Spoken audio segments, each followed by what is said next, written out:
What's up guys, welcome back to the Hyper Rocket channel. Atypical video today. I'm just going to be doing a quick comparison, maybe not so quick, I'm going to go somewhat into detail, but a comparison nonetheless of these two gaming mice. This is the Razer Viper Mini, this is the Glorious Model O minus from Glorious PC Gaming Race.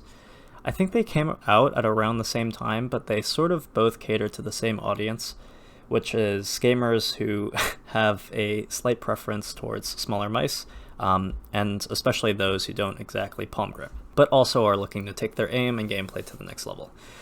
So just to give a TLDR for my recommendations for these two mice, if you guys don't want to watch like an 10+ minute review on both of these mice, I think the overall recommendation goes to the Viper Mini, and I'm going to go into details to explain why I think that is. If you have some niche preferences, so for example, if you need to have double clicks or be able to butterfly click, then the Model O minus is going to be a better choice for you as opposed to the Viper Mini. But I will cover that later on in this video. So let's just get started with overall layout. Both these mice actually have very similar layout. You have your traditional mouse 1 and mouse 2 on top, as well as a scroll wheel, which also scroll clicks, but it doesn't go in any direction in particular, it's just a single scroll click.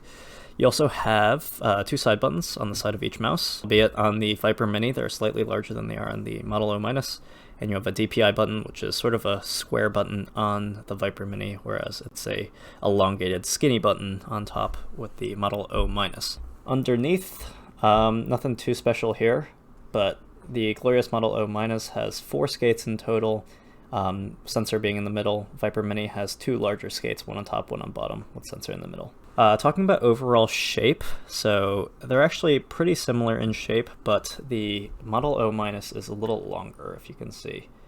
And on top of that, the Viper Mini actually has a little bit of width, I think, on the Model O minus, and the curvature of the underside is not as pronounced as it is on the Model O minus. So I would say that my takeaways from the overall shape is that the Viper Mini is more suited to claw grip, generally speaking, and the Model O minus is more suited to palm and fingertip grip, but because of its size, probably more on the fingertip side of things. Coating, they both, at least the copy that I have with the Model O minus, with the Viper Mini you don't really have a choice, but they're both matte coatings. I think, so in terms of actual durability of the coating, my Model O minus is actually starting to shine up a little bit on the sides. That's not a great sign. It doesn't really affect performance, and in many ways I actually prefer this new worn-in coating of the Model O minus, but I think the idea of having inconsistencies with your coating is not a great idea either, so I would say take that with a grain of salt, although it might be preferable to you. Also keep in mind that your coating is wearing down. The Viper Mini's coating, I've had this mouse for several months now, used it semi-regularly, and there are no deteriorations with the coating, but in terms of overall feel and functionality, I think I prefer the Model O minus's coating in general. I would say if you have really dry hands, the Viper Mini's coating might be actually a little slippery to you. Actually, both might end up being very slippery to you, but luckily the Model O minus comes in a glossy coating as well, so if you're really interested, get one of those. If you have slightly moister hands, so my hands sweat a decent amount when I play games, both these coatings end up being fine. And actually on the Viper Mini I added these extra lizard skin grip tape pieces on my mouse 1 and mouse 2 just to give me a little bit of extra grip. Not required by any means, but I'm just throwing that out there. Now talking about overall build quality of the mouse, not just on the coating, the Viper Mini hands down wins that department. So the Model O minus, I'm not sure if you can really see this on camera, but perhaps on the left side of the shell, of the top part of the shell, you can see that when I press down it flexes a little bit. And I don't actually think that that's from the holes, although the holes are well done.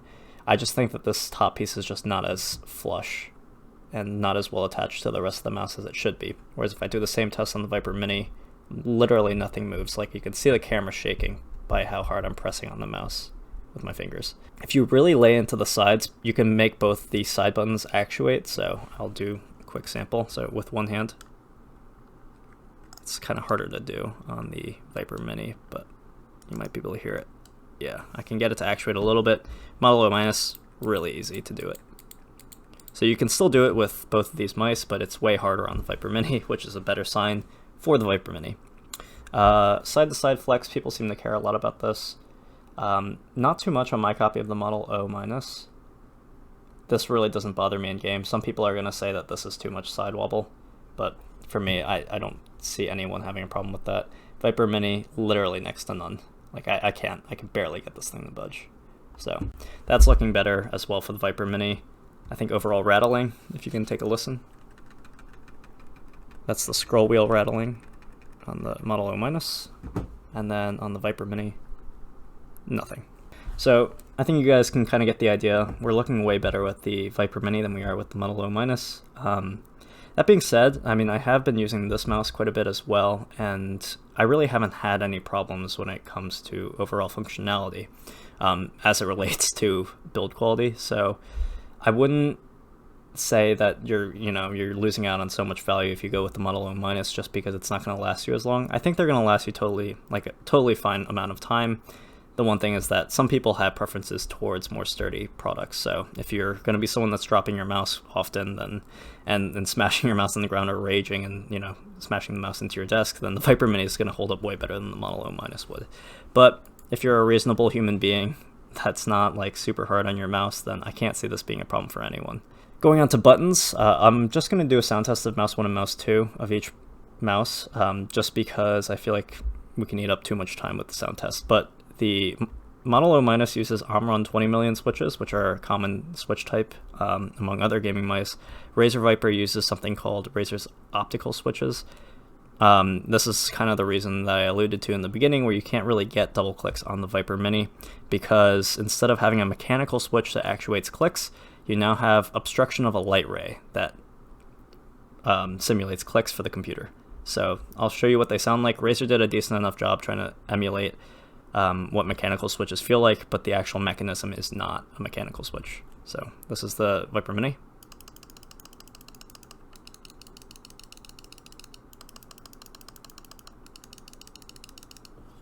And the Model O minus.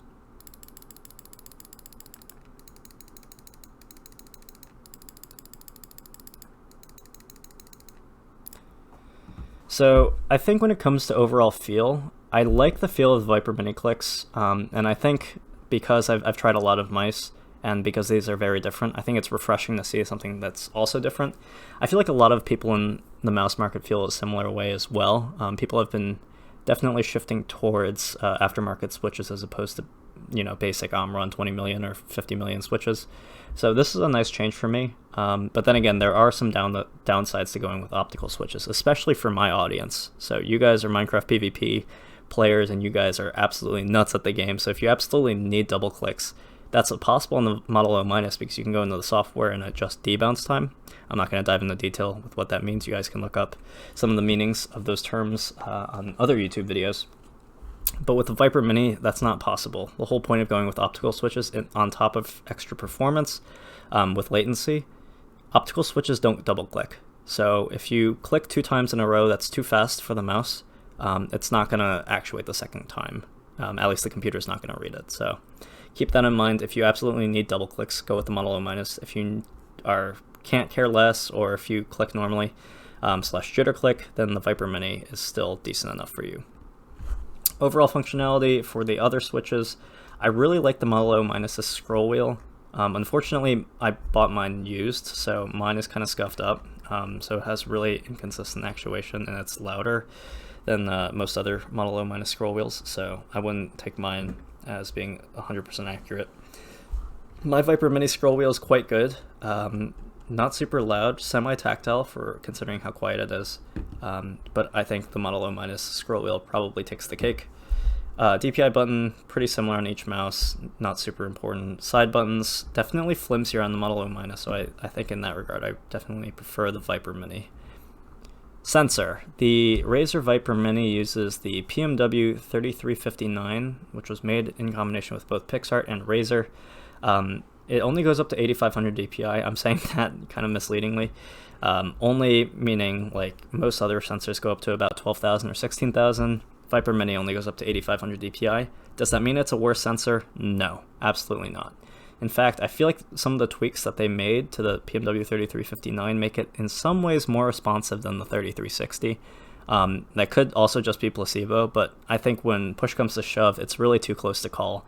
I would say that this sensor in this mouse, I've never had problems with spinouts in any form, and latency-wise, it's among the best. The Model O- uses the PMW3360, very standard sensor in the mouse market, very responsive, no spinouts, no anything. So I call this a draw for both these mice. On to mass. The Viper Mini comes in at about 59 to 61 grams, and the Model O- comes in at about the same, 58, maybe a little bit pushing up to 60. Can you feel a difference between 1 or 2 grams in the mouse potentially? No. They feel pretty much identical to me, and I think a lot of the feel that you're going to get is going to be dependent on the skates themselves, so, and as well as the mouse pad that you're using. This is not my main mouse pad, but it's a clean surface to kind of look at. This is a hard pad, so both mice are going to go flying on it, so something to keep in mind. The Model O-, while I'm on this topic, normally comes with their G skates, which are all white, basically PTFE feet, kind of similar in look to the Viper Mini's feet, which also have the same color.